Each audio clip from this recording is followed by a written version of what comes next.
So today we're grilling pork chops, and I am starting on a marinade that could not be simpler or better tasting. It is bourbon and maple syrup. Yep.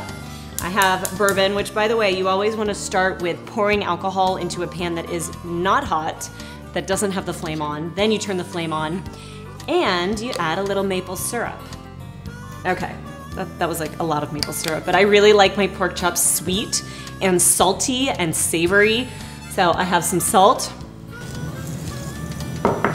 So I'm gonna reduce this first. All right. Whenever you're cooking with alcohol, you wanna make sure that you stay near the flame, and there are a couple tips for if for some reason things catch on fire. First of all, if your pan catches on fire, for the most part, the second that the alcohol cooks off, it's gonna stop burning. So if you just take a step back, let it burn off, you're gonna be okay. Now the other option is you could always take a lid and put it over the flame, and that should put it out almost immediately once the air is gone.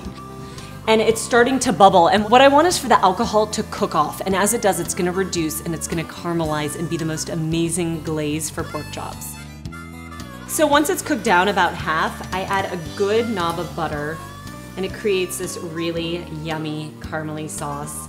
It's all bubbly and delicious. I do want to let it cool before I add it to my pork chops, and I like to let my pork chops marinate for about 30 minutes. I'm gonna marinate it, put it on the grill, and continue to baste it while it's grilling so it tastes really moist and super full of flavor.